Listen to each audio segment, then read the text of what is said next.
Well, thank you all for joining. We welcome you all here today. We've got a great panel, exciting discussion today. We have great panelists, and that's why you're here. And I'd like to thank Dana in particular at George Smith for helping us arrange this. The structure is that Evan Kinne, my partner here at George Smith, who's an LA based, and myself, New York based, will be moderators of the panel. We're going to have a roundtable discussion with our panelists for about 25 minutes. During that time, we encourage you to ask questions on the panel via the Zoom polling feature. The last 15 to 20 minutes, we'll be asking the panel some questions. So we encourage you to upload your questions because I think that will be interesting. During this session, we've got a great panel of diverse experts. So we're going to touch on housing market, single family rentals. We're going to talk about student housing, which is obviously very interesting today. And then we're also going to look at that through a public and private capital market perspective.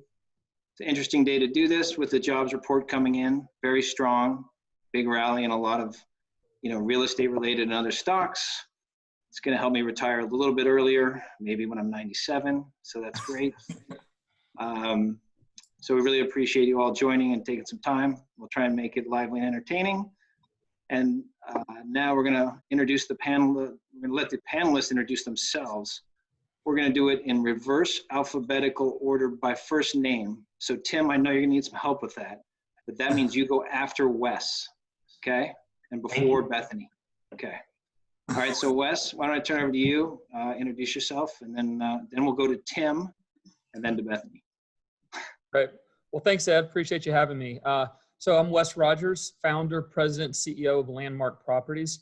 We're a vertically integrated student housing company based in Athens, Georgia, specializing in the development, construction, investment management of high-quality student housing properties across the country. We currently have about $5.7 billion of student housing AUM across the U.S. And entering COVID, we had about $1.5 billion under construction and just under 40,000 bed portfolio. Tim? Hello, Wes. I want everyone to know that you should listen very closely to what Wes talks about offline. We were speaking about stocks and insights to the market, and his friends have listened to him. I'm not sure any of us have, and they've made a little bit of dough. So listen to what Wes says. And Wes, you have a beautiful— Not what I do. Yeah, well, someone's got to. I'm Tim Sullivan. I am the lead advisor at Meyers Research Metro Study Builder Magazine. My responsibility is to oversee our advisory team. We also benefit from a residential database, Zonda and Metro Study. It tracks all residential products all the way through the life cycle. And then Builder Magazine is part of our portfolio too. And I'm here to add some perspective on the resi market. Back to you, Eddie. Great. Bethany? Sure. Hi, Bethany Ropa. I'm a managing director at UBS in the Real Estate Lodging and Leisure Investment Banking Group. I've been at UBS almost 12 years. So far, a crisis, a decade plus, and then another crisis. So it's been an interesting career so far at UBS. I work with both public and private real estate owners across the United States, advising on corporate level strategic transactions, so M&A advisory, as well as capital markets transactions, raising debt and equity, predominantly at the corporate level. I've spent time across all asset classes in my career. Today, I spend most of my time focused on multifamily, industrial, and retail sectors. Great. Cool. So just to kick it off here, we'd like to ask a broad question, and we'd like you each to answer this. So, maybe we can start with Tim on this one. But the first discussion topic is, since coronavirus first hit, we've heard all kinds of predictions and prognostications from a variety of experts. Would like to ask you, what is the most surprising thing that people have gotten wrong thus far? And what is the most surprising thing to date that people have gotten right? If I can be so bold, can I add a little screen here? Please. Sure. All right, let me know if you can see it. Not yet. All right, here we go. Yeah, there we go. So it's funny you should mention it, because this is something that every week, Ali Wolf, our chief economist, and I are paying attention to: the economy, housing, even the commercial markets. And it's shifting so radically and so quickly. There's 5 quick things I'd like to share. First and foremost, when you think about the market, the different response that we've seen both within states, but also within metropolitan areas. If you talk to someone in Austin, their experience has been way different than someone in New York. Ed, you're in New York, and I've got many friends there. Many of my friends have the equivalent of PTSD after what's gone on, but you talk to builders and operators in Austin, and they're doing actually very well. Another surprising thing is how quickly jobs were cut. And we lost more jobs quicker than any other downturn in the history of the United States. And the speed at which that happened was crazy. The hope is that it's going to come back very quickly. The power of fiscal support from the government has been amazing. And don't discount this, because this is probably the thing that has kept both sides together. And I anticipate we're going to see more of that. I'm sure we'll talk about it. The resilience of the new home market has been remarkable. Some builders are actually trading at stock prices above where they were before COVID. And most builders are reporting that May was one of the best months they've had ever. And last but not least, it's the spirit of the American public, the spirit of people in our industry. Everyone's chomping at the bit to get back there. So those are the big 5s, Evan. Thank you. That's great. So Bethany and Wes, I don't expect you guys to have slides, but Bethany, maybe you can take a stab at that. What have people gotten right and that struck you as, and then what have people gotten wrong that has just really jumped out to you? Well, I don't know about right or wrong, but I think one thing that surprised me about this crisis, and I continue to think about in my conversations with my clients, is just how much, there's no rule book, there's no set way to handle this, and how everybody's tackling this differently. And some of the questions that I spend talking with now was much more operational and focused on their business than capital markets and strategic transactions. It looks like, hopefully you guys can see me. My internet might be a little. Yeah, it looks like it was a little shaky there. Wes, maybe you can jump in here and Yeah. what are you thinking about? Yeah, so I say when this crisis started, we quickly identified a couple really important risk areas and wanted to contingency plan there. First thing was, what's going to be the impact of, universities pretty immediately went to completely online classes. And so, what was going to be the response from students? So we have about 40,000 students that rent from us. And, we were really concerned, were they going to continue to pay rent? They had lease obligations through August. Also, were they going to continue to pre-lease for the following academic school year? Then our construction portfolio, how is it going to perform? And then how are the universities going to respond? And so from a rent standpoint, we've been pleasantly surprised. Kind of going into it, our team was estimating that, we probably see 10%, rent write-offs. And instead, we've actually had, in the month of April, we had 97.2% rent collections across our portfolio, which was exceeded our expectations. So that was a very positive sign. From a pre-leasing standpoint, we entered the COVID crisis with our best pre-leasing year ever. We were trending to have about 4.2% rent growth across the portfolio, about 7 percentage points ahead of where we were this time last year. The leasing velocity slowed for the first 2 months, and so kind of narrowed the gap. But here in the last couple of weeks, we've actually seen the velocity pick up even relative to where it was this time last year. So we're about 84.5%, almost 85% pre-leased in our portfolio, which is about 1.5% better than where we were this time last year. So students seem to be pretty confident that the universities are going to open and they're going to come back to their classes. So what we saw, again, in our portfolios when the universities did go to online, that the students largely remained in their off-campus properties. So, again, 97.2% rent collections, but from a physical occupancy standpoint, we probably only saw about a quarter of the students actually leave their apartments and go home. So again, students wanted to stay in their off-campus communities. So we think that most universities are likely to open in the fall. They're announcing their intent to do so.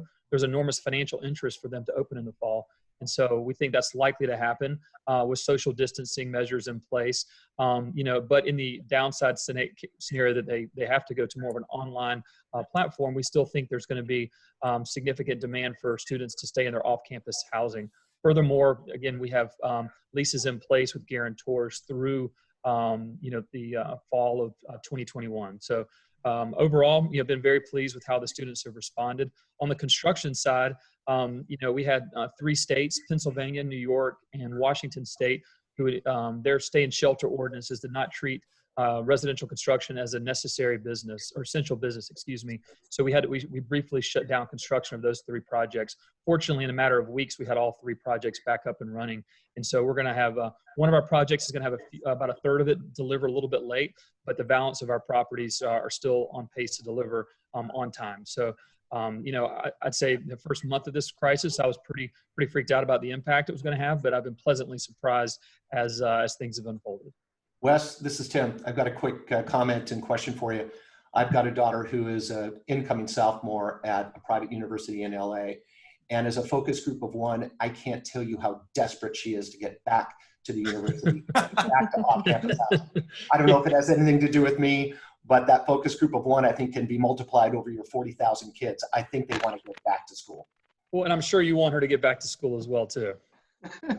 I think it's interesting, though, that in your portfolio, Wes, you've got more people staying in place in their campus housing than in some of the apartment buildings in New York City. I think my apartment building is probably 50% occupancy today. And so many of my junior team has all gone back to their parents' houses. These are full-time working professionals who left the city. Mm-hmm. Well, I can tell you, if you look at Wes's portfolio online, you will know why the kids stayed. Yeah. This is not like the student housing that I think most of us are familiar with. Yes. But go to Landmark's webpage and you can, we went to college at the wrong time, I think. Right on. Isn't that the truth? Maybe I should try again if you guys can hear me and Yeah, see go ahead. me okay. So I Yeah. would say what I thought has been really interesting during this crisis and having lived the financial crisis early on in my career, there were a lot of lessons learned by the public REITs coming out of that financial crisis around making sure they can manage their debt maturities and what happens if the capital market shuts down for them, if they can't refinance debt or issue equity, or there's no preferred market or no CMBS market. So in the last decade, there have been a ton of conversations and a lot of planning, people really optimizing their balance sheet and making sure that in any given year, there was no real significant debt maturity tower, no development pipeline where they were way over their skis and they couldn't handle the spend, and a dividend that was well covered by their free cash flow. So coming into this crisis, you saw the REITs positioned in such a better place than they were in 2008, where they had been planning for the last decade for this, that when the market started to tank and they saw their stock prices drop, in some cases 25% in one day, they were startled by it and surprised, but ready for it. And then what happened after that was a lot of conversations around, okay, and a lot of analysis, do I reforecast my 2020? What does this look like? What's worst case scenario? What if I collect 80% or 60% or 40% of my rent? Can I still cover my dividend? If no, let's cut it. Do I have visibility for 2020? Okay, let's pull guidance. Do I draw on my line? Do I shore up cash? How do I get through this? And a lot of the decisions, there's no right answer of whether or not you should draw on your line or keep that capacity available, whether or not you should cut your dividend, or what guidance you should give to the street in a crisis like this. It's never happened before. And a lot of it, the decisions that were made by the executives, a lot of it was based on previous experience and scar tissue they had from the last crisis. So it's been really interesting to see. I think that, there was a lot of speculation around when valuations at the end of March and early April went to such low levels for the public REIT space, that this was, an incredible buying opportunity. And it was, if you were buying stocks, but probably not an opportunity to buy the companies. None of the companies were at the point where they were desperate and they needed a sale, because they've been planning and preparing for this. Bethany, did you see, or have you seen a shift in companies tapping that line of credit? And has there been a change month to month? Has it been high, low? Share that with us. Yeah, so you saw right at the end of March and early April, quite a few of the companies across the asset classes tapping into their credit line, and for various reasons. What was interesting, some of them said, well, I was worried that New York was shut down, and if I needed it in the future, I wouldn't be able to get it. I'm like, no, we're operating. We're still here. We're just doing it from our living rooms. Other ones had gotten pretty intense pressure from their boards around, if other people are doing it, we should too. And there became a bit of a me too, like, oh, well, if you're also doing it, then I should too. If another blue chip REIT's done it, I should draw on my line. and other ones who were just being thoughtful about their capital needs for the next 3-4 months. If they don't see the valuations where they want them to be, they wanted to be able to cover their dividend, to fund their development pipeline and cover cash flow needs until the summer. So they wouldn't need to issue any type of capital during the dislocation. And since then, you've seen several of them come to market, whether it's in the equity market or in the bond market, which has seen very incredible pricing and renewed strength, and have since paid down those draws that they did on their line. Mm-hmm. Right on. Why don't we shift here? Maybe talk about how business in your areas is changing and shaping up with kind of what's happened in the economy. And also, Wes, I think when you speak, maybe the international student aspect of what's happening, just between COVID and trade wars and all that kind of stuff. So maybe we'll start with Tim, and maybe how is the world in residential shifting today because of all this? There's a real dichotomy going on the resi side right now. Let's focus on the single family or the home building side, because if you look at and hear what I said previously about home builders and the fact that month to month they have done better and better and better. January and February were record levels. March really fell off, but April and May have come back, and May has been fantastic. Put that in light of the fact that for the most part, we're seeing prices go up. We've seen a limited supply on the resale side because people have not wanted to allow strangers to come into their house during an open house. So we saw almost every market have a restriction in supply on the resale side. And on the new home sale side, builders have been very, very careful with what their product is. They've had decent backlogs and sometimes great backlogs, but they have not been building a whole lot of specs. And this has set up a pretty successful short-term process. Ed, I think the biggest concern in the next 30 to 90 days is going to be this job loss. What's sticky? What comes back? Because if you've been reading the headlines, American Airlines, Chevron, Deloitte, there's been some major layoffs on the white collar side. And with that, there could be a slowdown ahead. Not saying that there will be. It all depends on the duration of this downturn and what happens with those jobs, how much comes back, when and where. But it's a tale of many different cities right now because, as I mentioned, the Texas markets are doing great. Charlotte's moving pretty well. Florida's kind of up and down. California's just coming out. But then you've got Vegas and Orlando that are really suffering. Okay. Wes, you want to go next? Yeah, I'd say so in the student housing sector, obviously there's still uncertainty out there, right? And we have a lot more data than we had 30, 60, 90 days ago. I think we've got more clarity. The stock market's doing well, bond markets are strong, but, let's not fool ourselves. I mean, there's still some uncertainty out there as to what's going to happen in the future. So, we've done lots of scenario planning and we feel we even have more conviction in our strategy of focusing on publicly chartered state institutions with enrollments of 15,000 or more and a select few private universities that we carefully underwrite.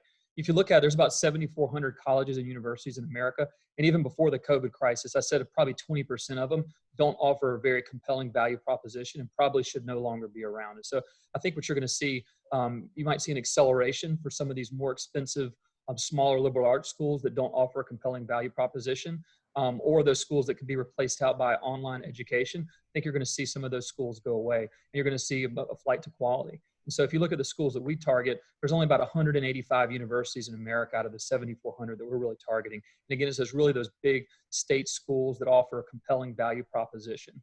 And you speak, because again, we think that in the fall, there's going to be a certain percentage of the student population that may not want to come back. And we've done several surveys, but, the consensus is somewhere between 5 and 15% of students, even if there are classes online or, in person, that are likely not to come back to school. You're also going to see probably a dip in enrollment, international enrollment. So there's uncertainty around the demand to achieve an education in the fall. So again, our strategy focused on these big publicly chartered state institutions. You see, these schools only accept about 39.5% of applicants. So the universities that we're located in, they're being proactive about it and already increasing their acceptance rate in anticipation of a certain percentage of the student population either electing not to come back to school or being international and unable to get back to the States. And so that gives us an enormous hedge. And what I think you're going to see is that these secondary and tertiary universities that are already accepting the vast majority of their applicants, they're not going to have that lever that they can pull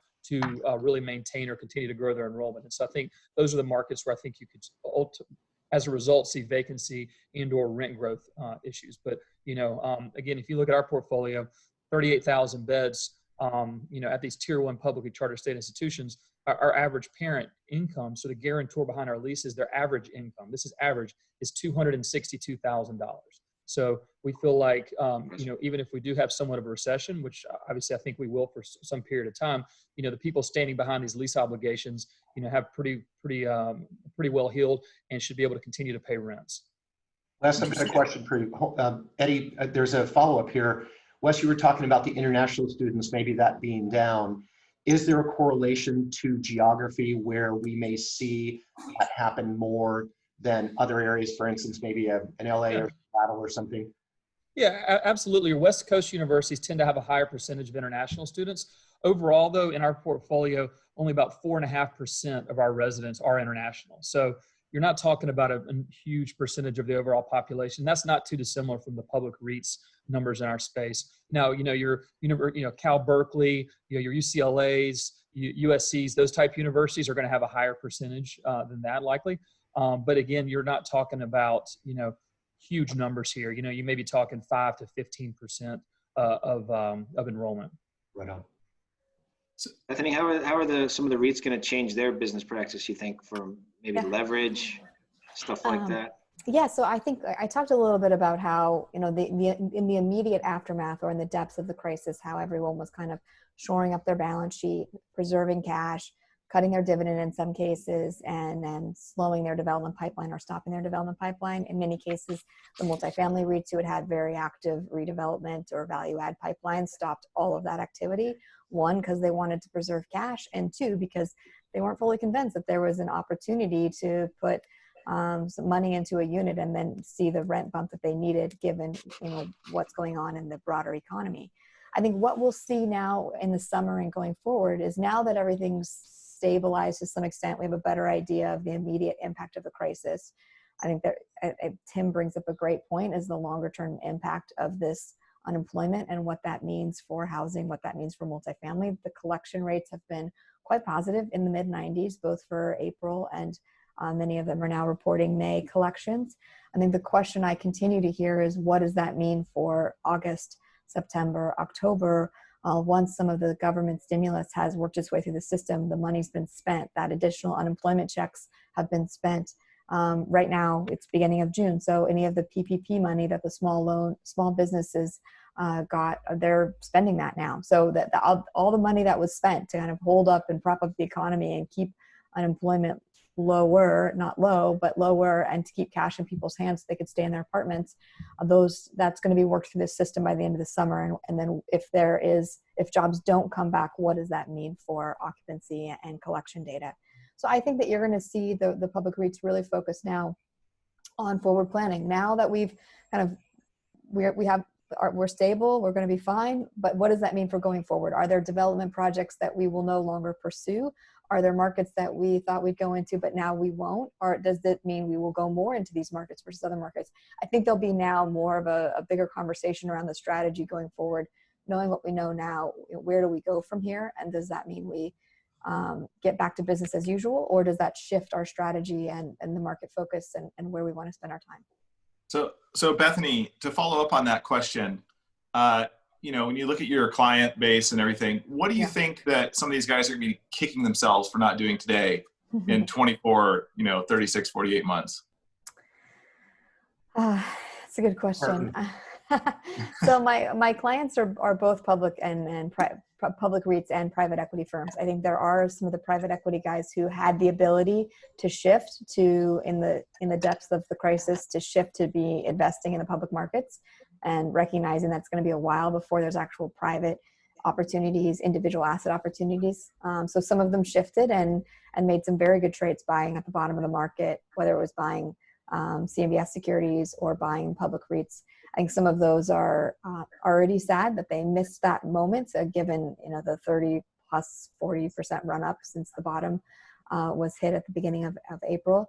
I think for the REITs, it still remains to be seen what they're going to regret. I think the question is that's on everyone's mind is, how much are they going to be able to grow rents going forward. I think that we've recognized that it's relatively stable for multifamily compared to retail. It's a completely different conversation. Happy to talk about that too.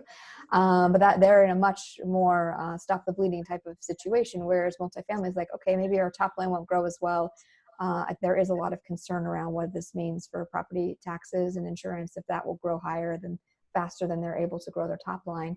But I think some of them may regret the pulling back on their value add spend, understanding that there's not an opportunity to grow the rents today, but in 24 months, would you rather have the newer kitchen and bath product that you're offering to the market? Does that help you keep occupancy or maintain tenants rather than increasing your top line? But I think there may be some regrets around not doing that investment now. Tim? Yeah, and I'd like to add go to ahead, that. yeah, go ahead. I'd like to add that too. So we have several institutional partners that we partner with in our development and acquisition efforts. And it's been very interesting to see the different dynamic. We have sovereign wealth funds, we have private equity funds. We have just, your large, more direct institutional investors as well. And, I could dive into kind of each one, but in general, I would say there's almost kind of two buckets, and about half of them are, severely paused or almost really on the sidelines. A lot of it has to do with probably acting out of fear. Or they have other issues. Maybe one of our partners is a bank effectively, and so they've got everybody's drawn their lines of credit and they're having to reserve capital, so they don't have the capital to deploy in real estate that they did before. But then some of our partners are actually seeing this as an opportunity that we have temporary dislocation, right? This crisis is not caused by any sort of major fundamentals in the overall economy. And so, we're likely to bounce back. And so if you can put a shovel in the ground now on a deal at a more attractive basis, when these projects deliver 24, 30 months, you should be in a much better position than you otherwise would have been. And so again, we're seeing the smart groups really kind of take advantage of this temporary dislocation to really be aggressive in putting a shovel in the ground on some deals. And then we're also doing some acquisitions. We've gone under letter of intent with a couple of properties so far this month at what we feel are, really just absolute steals, pricing that's probably, 5 to 12% less than it would have been just 90 days ago. Got it. I think Tim? Wes brings up a great point for there's still players in the market. There's people with dry powder and capital to put to work, but there are other ones sitting on the sidelines because they don't have the liquidity, because they're scared, because they don't know where to go. So if you are looking at opportunities to buy something, does that mean you have less competition? Yes. Does that mean you have no competition? Not necessarily, but less competition can help drive pricing better from a buyer perspective. Got it. Tim, I'd love to hear about your clients as well on that topic and the people you work with. I'm going to spin in a question that I think came through to us too, guys, and it has to do with the impact of working from home. WAFH, not WTF. And that the impact is going to be widespread, but it's going to be deep in some places and minor in others. I'll start from the bigger picture. Think about secondary and tertiary markets. Pick a Greenville, pick a San Antonio. Markets where housing and cost of living is so much lower and there's less density. These are markets that I think over the next 2 and 3 years will benefit greatly from the impacts and the emotional fear of COVID. Furthermore, you heard Facebook even come out and say, if you want to move, it's okay. We will have a cost of living adjustment, but there will be that flexibility. And if you think about my kids who are in their 20s, wanting to ultimately have a family and some space, doing that in Southern California might be difficult. The question really zeroed in on San Francisco and the Bay Area. I think what we'll see in the more dense markets is kind of a twofold setup. Number one, I don't see those markets going away. In fact, Seattle and San Francisco are 2 of the strongest markets for one of our public builder clients, which seems counterintuitive to COVID, but it's because there's so much wealth and such a strong economy that's based there. So I don't see that going away, but I think you will see the second part happen where there will be people that say that the inner city is not for me. I don't need to have people on top of me. I don't need to walk down a hallway and touch my neighbors when we're going, crossing paths with each other. I'm moving to a less dense environment. This, I think, is going to have an impact on how the builders are buying land. Because I spoke to one builder yesterday who said, you know what, right now, if we bring something to land committee that is some level of density, land committee is kind of saying, let's wait for a while. If it's single family detached or it's just a little bit lower density, it's business as usual. So all these things are coming into play, but I think there's going to be a permanent impact that's different market by market with work from home. I also think, Tim, and I'd be curious to hear your thoughts on this. Will this change how housing is designed if people are thinking about it more from the perspective of needing to have a home office? I mean, I think about it from my own apartment. I have a small apartment. I live in Midtown, New York, and I'm on the road 50% of the time, usually. And when I'm not on the road, I'm in the office. But now to spend the last 12 weeks almost entirely in this small space, I am absolutely rethinking how much square footage I need at home, because I think that square footage needs to go somewhere. People want to live in a certain amount of space, and if you're not using it at the office, you're going to need it in your home. You're hitting a really important point. And guys, first and foremost, I think everyone would like to have more space, particularly after being locked away for 12, 13, 14 weeks. I'm in my office right now, which is down the street from my house. So I'm able to split spaces. If I was at home, I'd be going crazy. But the second thing, Bethany, we have to think about is what can we afford? You know, the concept of if you're living in the city and you're paying $5 a square foot, you know, getting another 400 square feet, I'm not sure everybody can afford that. So I think from the home building side, what you're seeing the home builders do is work from the outside in, from the walls in, with a rethinking of how space is used, whether it's Murphy beds or taking a second bay of a garage and making that an office, or having more flexibility in the kitchen. And oh, by the way, having better internet. That absolutely is happening. But I'm going to be fascinated to see the evolution, because the other thing that we're shackled by is affordability. There's only a certain amount we can spend on housing. So that's one of the things I think that we have to work around, whether it's from the multifamily side or the for sale side. Yeah. I just going to make one more point, Ed. I think it's really the affordability is a key point in New York City too. I've got analysts and associates on my team, and they live in 2-bedroom apartments with 3 guys, and they've put up a wall to their living room, and that works when you're never home. But that's how they can afford to live in Chelsea or Soho or cool parts of the city. But they're not actually working from home. They're working from their parents' homes, because that's not a tenable situation to be able to actually work from home when you're, 3 guys in a 2-bedroom apartment and you all work at different banks with competing private information. So I think that housing is going to change if there's going to be more of this working from home, and the affordability is a key concept, because that's how the young workers in our economy in New York were able to live in Manhattan by further densifying an already very dense housing situation. Right. And Tim, why don't we shift to that now, is actually talk about different residential products that have sprung up between single family for rent, micro units, co-living. What's happening with those products, and I think it touches on the affordability side. Well, thank you for asking that, Ed. And you know that near and dear to my heart is the whole element You've got a slide. Build to rent. And I just so happen to. It's almost like you knew that question was coming. Unbelievable. But it's also because we're spending so much time talking about this. So please bear with me quickly. I want to make sure everybody is on the same page. And Ed, you've done a lot of work on the left-hand side of the screen. This is single family detached stuff. They're rentals, but they're single family detached. Each home is platted individually. The right-hand side is the horizontal apartments. And that is one map. So you cannot subdivide that. And there's also a difference in product, because the left-hand side of the map is typically 3 and 4 bedroom product. The right-hand side is typically 1 and 2, once in a while a 3 bedroom put in. But the concept here is that this is not the vaccine for COVID, but it's one of the panaceas for it. Why? I'll tell you in a second, but primarily it's because you don't have to have a down payment, and ultimately you have flexibility of lifestyle. And also, oh, by the way, it's detached. Now there's different product. I'll show you quickly. This is a product from AHV, Mark Wolf's product. This is single family detached. This is rental. It's really cool looking stuff. It even has a neat little central facility. You can socially distance there and you're good to go. This is from BB Living. This is in Verrado, Arizona. These are townhomes built to rent, but still on the individual side. Now we jump to horizontal apartments. This is an example of Christopher Todd, who's now aligned with Taylor Morrison, one of the public builders, and they're bringing this product nationwide. And I think they've got a heck of an opportunity here. This gives you the quick take. The far left is the horizontal apartments. Remember, that's all mapped as one.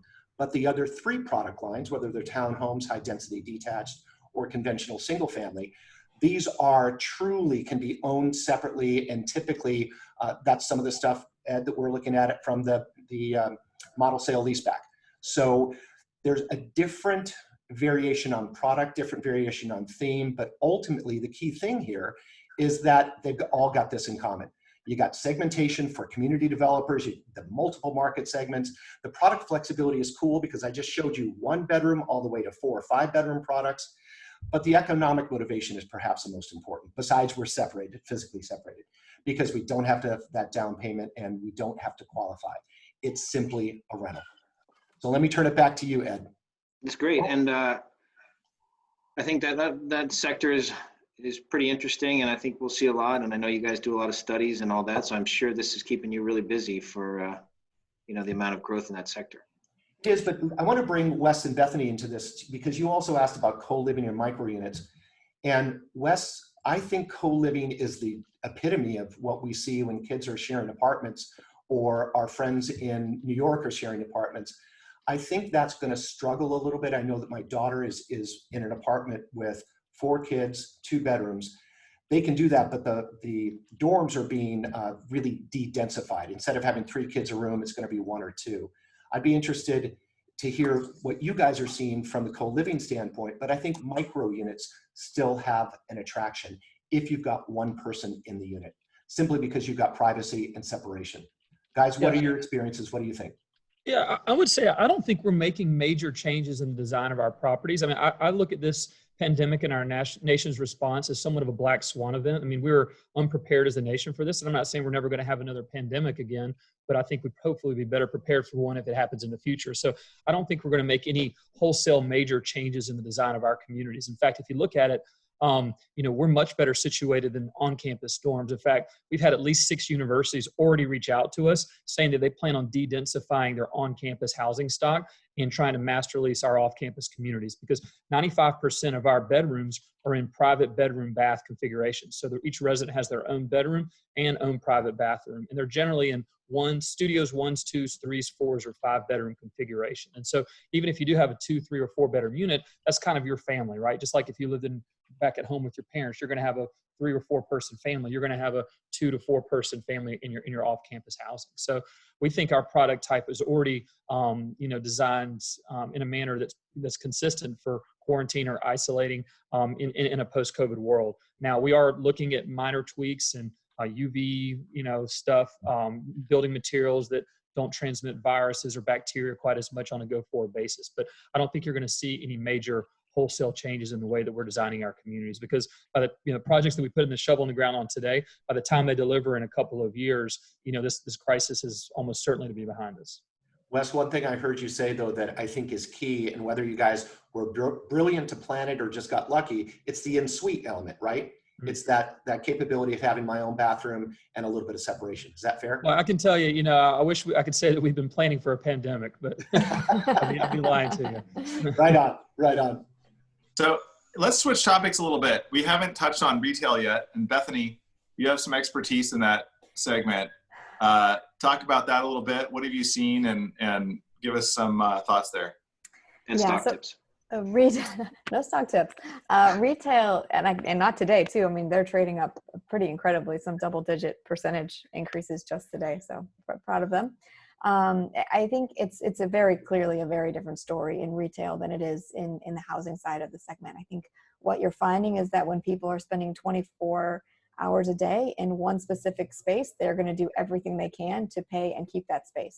So people are paying their apartment rents before they are paying other needs, other bills, because that's the space they need to be in, and that's where they're spending all their time. And now when it comes to the retail storefront, that's really been challenged. I mean, that's no surprise. And I think the challenge around how do you, as a landlord, tell your tenants they need to pay rent when they are not allowed to be opened, or when it's a mall that must be closed by the government, and how do you manage that tenant relationship when it's a restaurant and they're clearly not able to pay the rent. What you're seeing is that clearly what we saw pre-crisis is not all retail is created equal.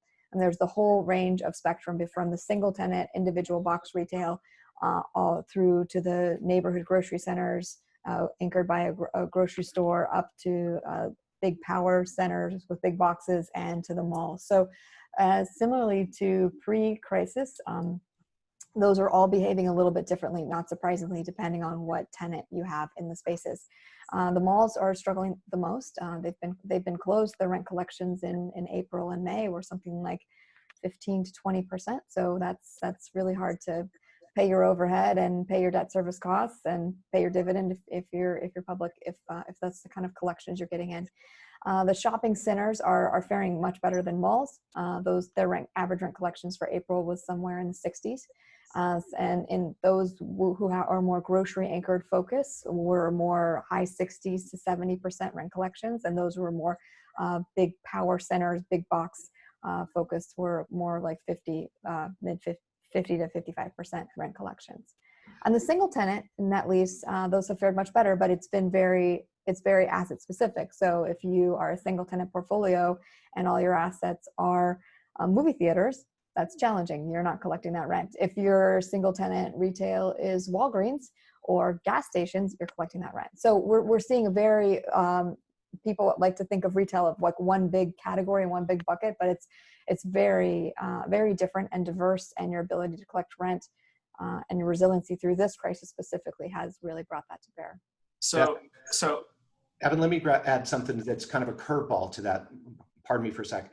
Bethany, what we're finding from the research standpoint, and this started before COVID and is now sped up, we're doing more and more research on the reuse and readaptation of both malls and big box, with the idea that, you know, the parking lot surface of, you know, 20, 30, 50 acres is being adjusted to bring in, whether it's multifamily or a diversity of housing. Mm-hmm. And also what that does for the housing is having the existing retail, whatever can be saved or maintained, mm-hmm. automatic activity and activation for the residential. So this is something that I anticipate is going to speed up. But it's Eddie, kind of like the single family rental the last couple of years being a prominent part of what we're doing. Now that reuse of retail has become more and more prominent. And I'm hopeful that putting those two together, the resi and the rental, immediately activates both in a really positive way. Yeah, you've definitely seen a lot of the public REITs that are shopping center REITs really think very long and hard about their portfolio the last couple of years, and where have their suburban centers now become a little bit more urban infill centers where there's an opportunity to go vertical, or they have a vacant box where they could put a hotel, or they could put a multifamily product. And in some cases they're doing it on their own balance sheet. In some cases they're partnering with hotel or multifamily or office developers. So you're seeing much more of this mixed use type centers come to the traditional shopping centers in markets where it makes sense, where there's enough density. And then you do, by nature of having it, basically built-in foot traffic, they need to come out of their apartments and walk right to the retail offerings that are there. And I think that plays well into what people are looking on the multifamily side too. They want to have some walkability, some accessibility to some type of offerings, whether it's a restaurant or a grocery store or a coffee shop or something that's walkable from their apartment. So they marry very well together. So I just want to add like a little follow-up on that. This is sort of for Bethany and Wes, and then Tim probably as well. But Wes, you touched on a point, which was, you know, this is sort of accelerating some trends that we saw pre-COVID, right? Like a flight to quality and larger institutions, and kind of, you know, some of the smaller ones were already struggling before this. Bethany, you know, obvious trends in retail. Maybe Bethany or Wes, you know, give us a little bit of thoughts on trends or some depth on that, of things that COVID is going to accelerate in your space. Yeah, I think it's a great question, and it's something we're talking a lot about. I mean, people talk about office and what does this mean for office, and one trend we're seeing this very much accelerate is the de-densification of office. I mean, when I first moved to New York 12 years ago, my cubicle was a certain size, and over time it got smaller and smaller and smaller until I got senior enough to get an office. I was like, yes, but I probably, the office I have today is the same square footage as the cubicle I had when I was a first year associate 12 years ago. So how ironic is that? But you saw this densification where it was more and more people per square foot, less and less space, some more communal space, but really kind of packing everybody in. The walls between the cubicles got lower and lower and lower. That's really been, the pendulum has been swinging back from that for the last couple of years, where you realize you can't actually get work done in these spaces. People are putting their headphones on the whole day. They can't even hear their phone to answer it because they've got the headphones on and they're trying to find space where they can actually work. I think this crisis is very much going to accelerate that de-densification trend in offices, and not necessarily needing everybody in the urban core main headquarters building. You'll see, I expect, and we're doing it already at UBS, more satellite offices, people spread in the New York area, not just on 6th Avenue, but they're going to be more in Weehawken and more in Stamford, and some of us in New York. So I think from an office standpoint, that trend of needing everybody kind of smashed together in one headquarters building, you're going to see that more kind of dissipate, not spread out within that space and other spaces. I think retail too, people have been talking about the death of retail and about how how the US is over retailed for years, right? How much retail per square foot we have versus the rest of the world. And it's 2x what they have in Canada, and like 4x what they have in Germany. Is like more retail than we need. You've also seen a proliferation of restaurants, which is great. I love restaurants. I love eating out, but there's a lot more than we need. And that's a very razor thin business. I think you're going to see some, what may have taken years to work through, kind of distressed retailers who, really hadn't adapted for e-commerce. Those bankruptcies are accelerating. You're seeing, many restaurants that there's estimates that a third of them will not ever reopen.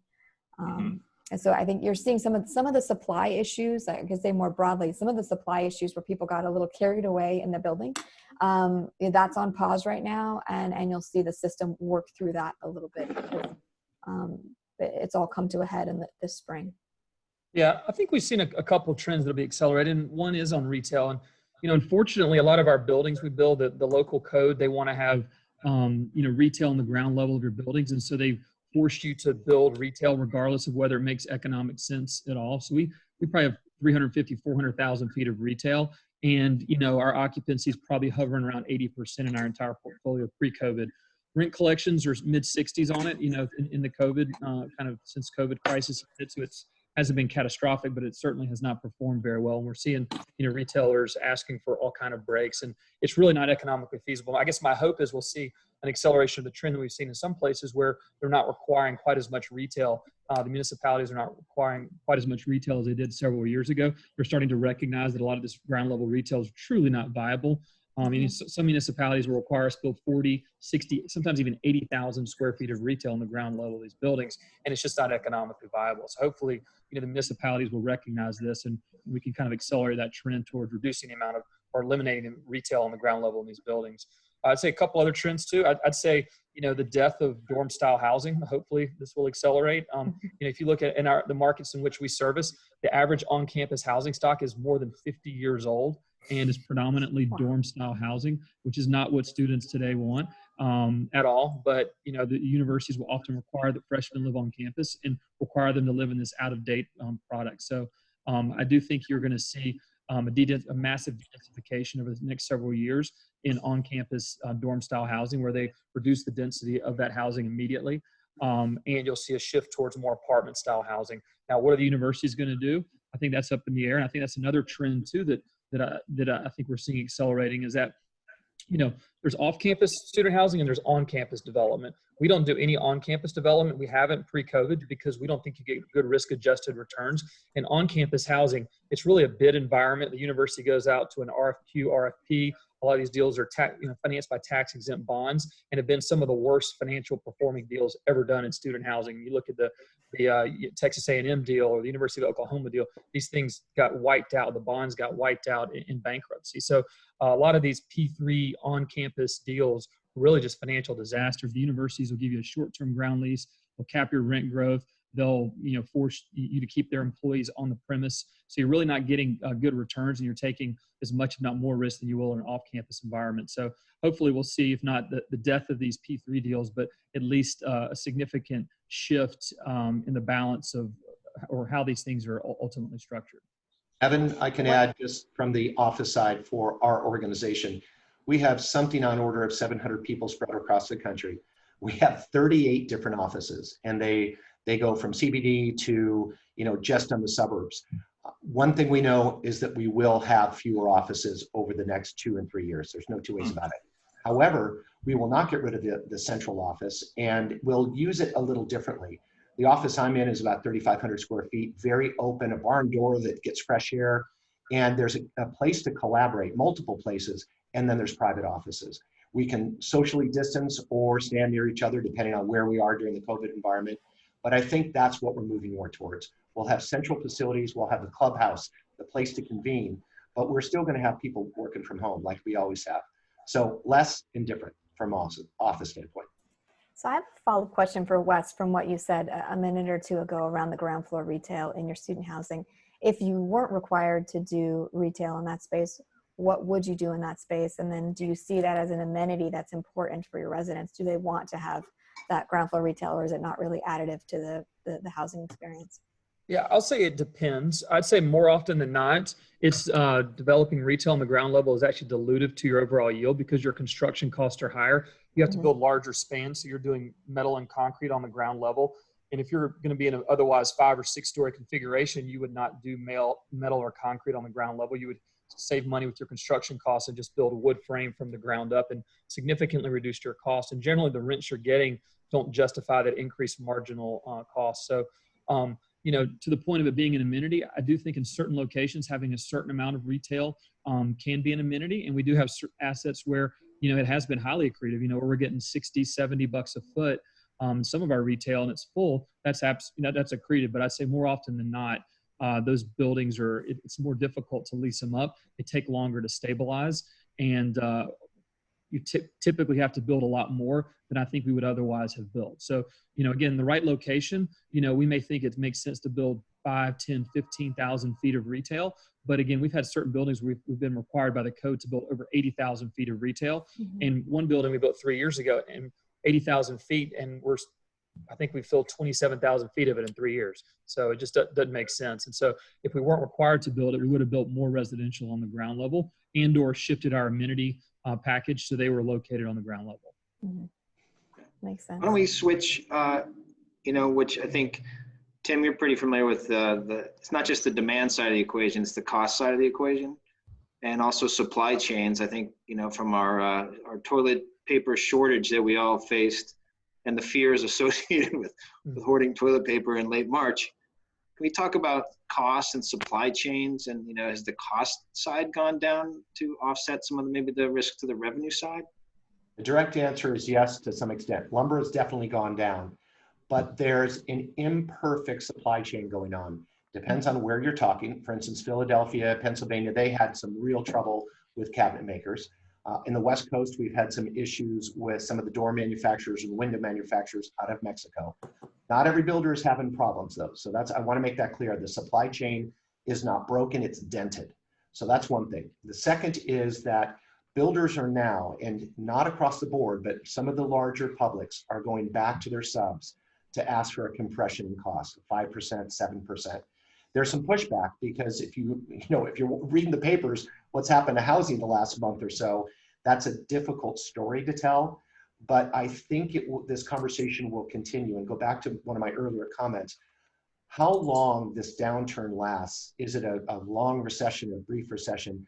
I think ultimately will be the definer, Ed, or answer your question.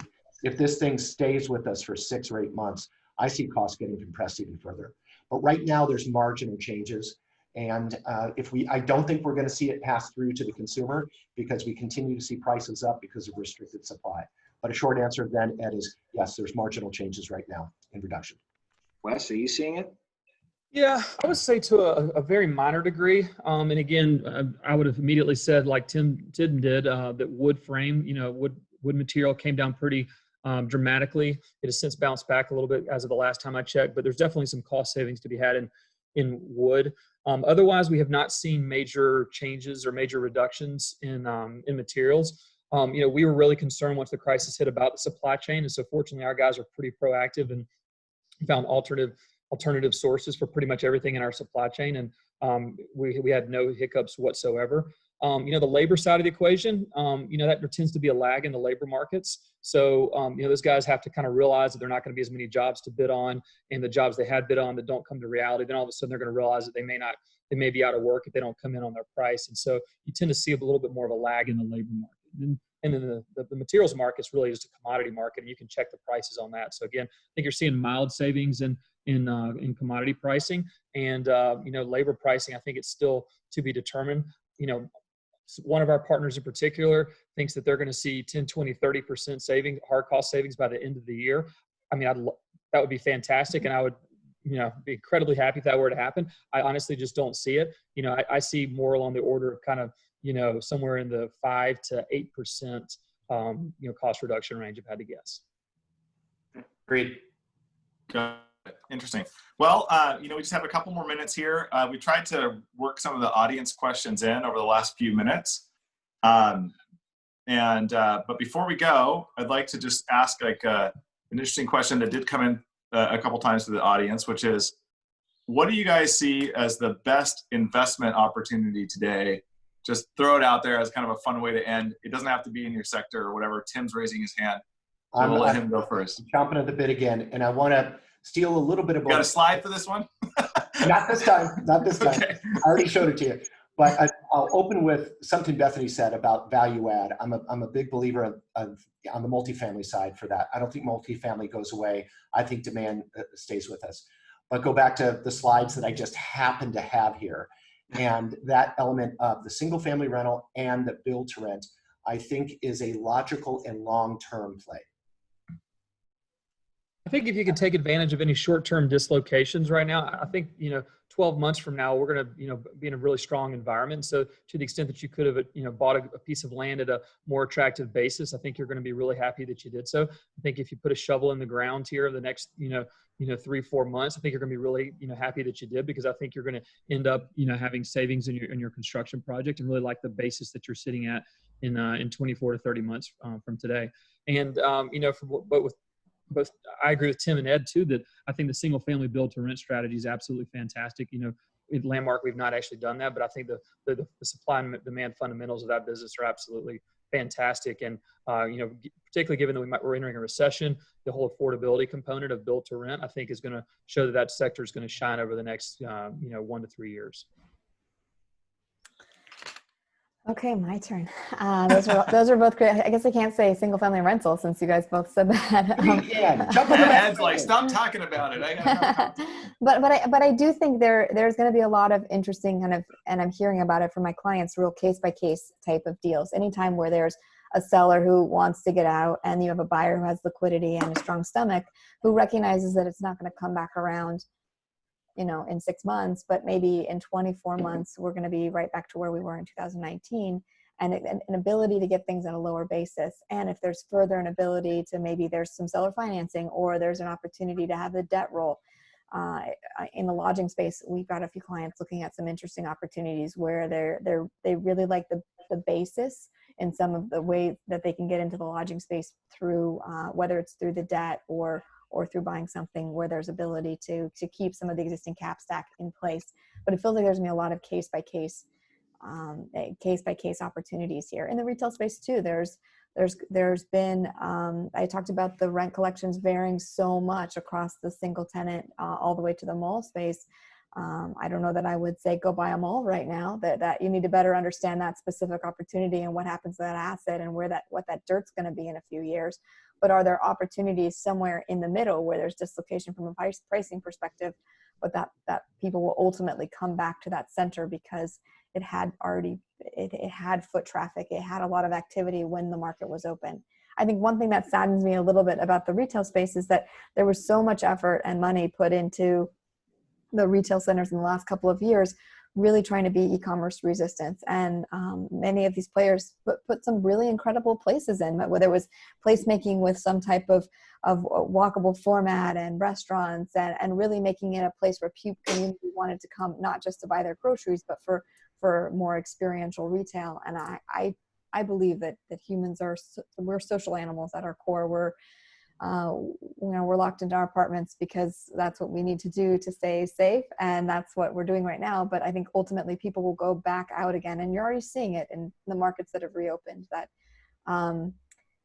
the restrictions are stronger than fear, and that once those restrictions are lifted, people are getting back out again, people are shopping again, people are meeting their friends again. I talked to clients in other markets who've already been to restaurants, and I'm extremely jealous. So I think that those centers that had been activated, that people had put money into to be e-commerce resistant, those will come back again.